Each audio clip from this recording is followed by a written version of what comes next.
একটি আইসব্রেকার জাহাজ আটলান্টিক মহাসাগরে বরফের মধ্যে আটকা পড়ে যায়। জাহাজে ছিল ৭০ জন ক্রু মেম্বার, আর এই অবস্থায় তাদের কাছে ৩ দিনের খাবার অবশিষ্ট ছিল এবং তাদের জাহাজের পিছনে একটি বড় বরফের পাহাড় ধেয়ে আসছিল। বলছিলাম ২০১৬ সালে মুক্তি পাওয়া দ্য আইসব্রেকার মুভিটির কথা। শেষ পর্যন্ত তারা সেই ভয়ানক পরিস্থিতি থেকে কিভাবে বেঁচে ফিরেছিল সেটাই জানবো আজকের এই মুভি থেকে। তো চলুন আজকে এক শ্বাসরুদ্ধকর সত্য ঘটনার সাক্ষী হওয়া যাক। সময়টা ছিল ১৯৮৫ সাল। তৎকালীন সময় সব আইসব্রেকার জাহাজগুলির মতো সোভিয়েত রাশিয়ার মিসাইল সোমাপ সবচেয়ে বড় আইসব্রেকার জাহাজ হিসেবে মনে করা হতো। তো এই মিসাইল সোমাপ জাহাজটি একদিন কিছু খাদ্য আর বৈজ্ঞানিক কিছু সরঞ্জাম নিয়ে আর্কটিক রিসার্চ সেন্টারে যাচ্ছিল। আর এই আর্কটিক রিসার্চ সেন্টারটি ছিল অস্ট্রেলিয়ার কাছে অ্যান্টার্কটিক অঞ্চলে অবস্থিত। এরপর আমাদের এই জাহাজের ক্যাপ্টেনকে দেখানো হয়। এর নাম হলো ক্যাপ্টেন পেট্রো। পেট্রো অনেক দক্ষ একজন ক্যাপ্টেন, আর মনের দিক থেকে সে একজন ভালো মানুষ ছিলেন। সে নিজের থেকে তার ক্রু মেম্বারদের সুরক্ষা নিয়ে বেশি টেনশন করতেন। তো তাদের জাহাজটি বরফ ভেঙে আস্তে আস্তে সামনের দিকে এগিয়ে যাচ্ছিল।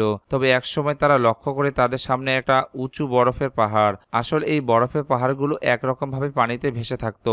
ক্যাপ্টেন পেট্রো তখন সিদ্ধান্ত নেন তারা এই বরফের পাহাড়ের পাশ দিয়ে বেরিয়ে যাবে। তো এরপর কথা মতো জাহাজটি ঘোরানো হয়। তো তারা এই বরফের পাশ দিয়ে যাওয়ার সময় দুর্ভাগ্যবশত তাদের জাহাজের পেছনের অংশ সেই বরফের সাথে অনেক জোরে ধাক্কা লেগে যায় এবং বরফ টুকরো টুকরো হয়ে তাদের জাহাজের উপরে পড়তে শুরু করে। আর এর ফলে জাহাজের ডেকে থাকা একজন ক্রু মেম্বার এবং তার সাথে থাকা একটি কুকুর নিয়ে সমুদ্রের পানিতে পড়ে যায়। ক্যাপ্টেন পেট্রো তাদের পানিতে ডুবতে দেখে তাড়াতাড়ি নিচে সিঁড়ি নামাতে বলে। কথা মতো সিঁড়ি নামানো হয়, তবে এতে কোনো লাভ হয় না। তখন সেখানে থাকা অ্যাসিস্ট্যান্ট ক্যাপ্টেন, যার নাম ছিল এরিবিম, সে বলে, আপনি এই দুজনের জন্য বাকি ক্রু মেম্বারদের বিপদে ফেলতে পারেন না, আমাদেরকে এখনই এখান থেকে যাওয়া উচিত। তবে ক্যাপ্টেন পেট্রো কাউকে এভাবে মরতে দিতে পারে না। সিঁড়ি নামানোর পর কোনো কাজ না হয় একজন ক্রু মেম্বারকে নিচে নামানো হয় এবং তাদের অনেক চেষ্টার পর কুকুরটি বাঁচানো হলেও সেই লোকটিকে আর বাঁচানো যায় না, কারণ সমুদ্রের পানি অনেক ঠান্ডা হয়, সে পানিতে জমে গিয়েছিল এবং একসময় পানিতে ডুবে যায়। তো এরপরে যে ক্রু মেম্বারটিকে পানিতে নামানো হয়েছিল প্রচন্ড ঠান্ডার কারণে সে আর কথা বলতে পারছিল না।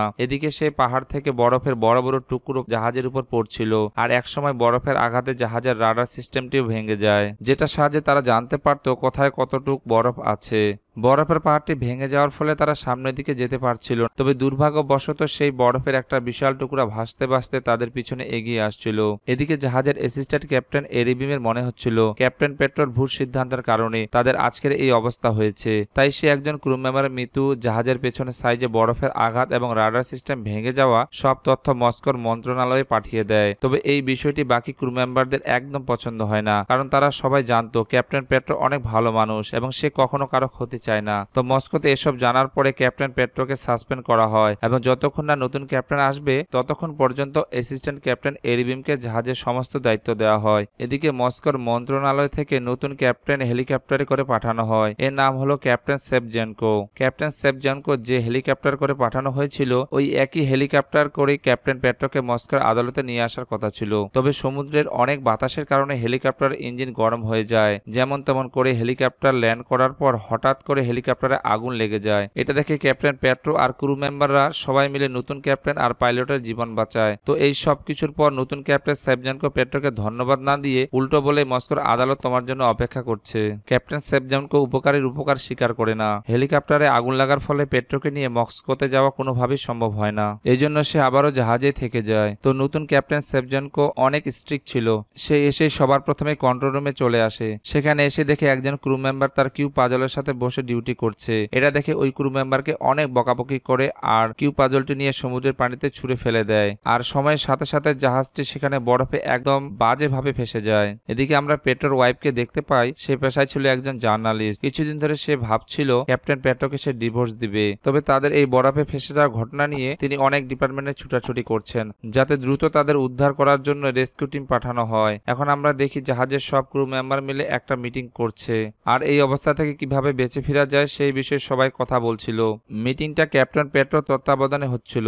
সেখানে থাকা একজন ক্রু মেম্বার বলে, আমাদের কাছে থাকা তেলের ড্রাম দিয়ে বরফের বিস্ফোরণ করাই, তাহলে বরফ গলে যাবে আর আমরা খুব সহজে সামনের দিকে এগিয়ে যেতে পারবো। এইসব কথা বলতে বলতে তখন সেখানে নতুন ক্যাপ্টেন সেভজেনকো চলে আসে আর মিটিং বন্ধ করে দেয়। আর সে এমন ব্যবহার করছিল দেখে মনে হচ্ছিল যে ক্যাপ্টেন পেট্রোকে সে একটুকুও সহ্য করতে পারছিল না।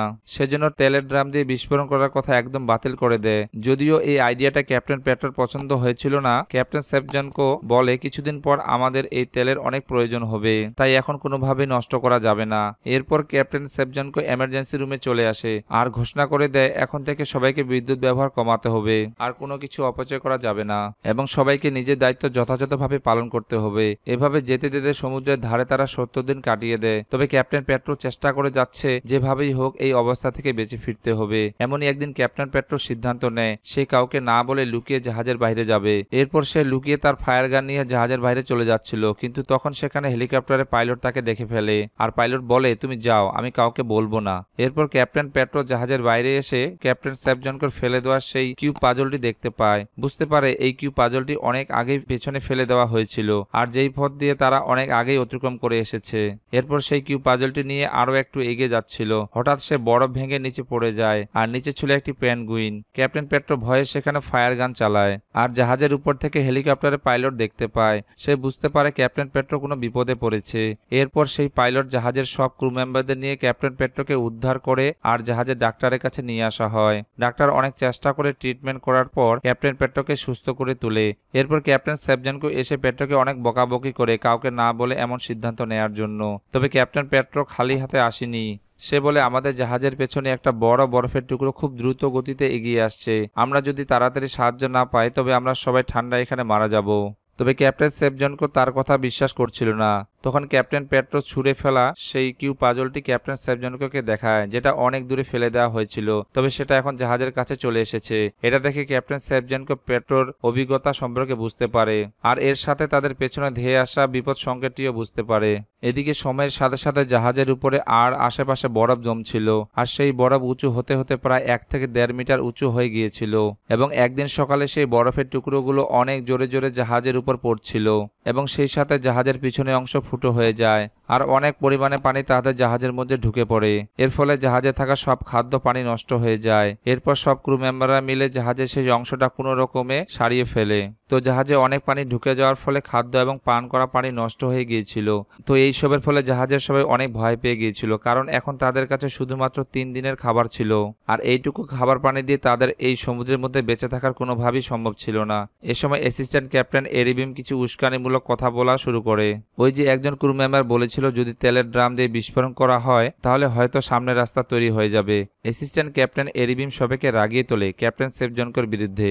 ক্যাপ্টেন সেভজনকোকে একটা রুমের মধ্যে বন্দি করে সব ক্রু মেম্বাররা তাদের জাহাজে থাকা কিছু তেলের ড্রাম নিয়ে কিছু দূরে যায় এবং সেখানে একটা বিস্ফোরণ করার পরিকল্পনা করে। এরপর তারা সঠিক জায়গায় তেলের ড্রামগুলো রেখে বিস্ফোরণ ঘটায়, তবে এতে কোনো লাভের লাভ কিছুই হয় না, উল্টো তাদের তেলগুলো নষ্ট হয়ে যায়। এই সবের ফলে অ্যাসিস্ট্যান্ট ক্যাপ্টেন এরিবিম নিজের কাছে অনেক লজ্জিত হয় এবং ওই দিন রাতে সে তার ইউনিফর্ম পরে জাহাজের ডেকের উপরে দাঁড়িয়ে পড়ে সুইসাইড করার জন্য। কিন্তু ওই সময় ক্যাপ্টেন পেট্রো তাকে দেখে নেয় এবং সে তাকে সাহস দিয়ে বলে তুমি এমন কিছু করো না, যেটা হয়েছে সেটা ভুলে গিয়ে এখান থেকে বেঁচে ফিরতে হবে আর এই অবস্থা থেকে আমাদের তোমাকে প্রয়োজন। আর এদিকে আমরা দেখি সকল ক্রু মেম্বাররা তাদের ভুল বুঝতে পেরেছে। আর পরের দিন সবাই গিয়ে ক্যাপ্টেন সেভজনকোর কাছে ক্ষমা চায়। ক্যাপ্টেন সেভজনকো তাদের সবাইকে ক্ষমা করে দেয়।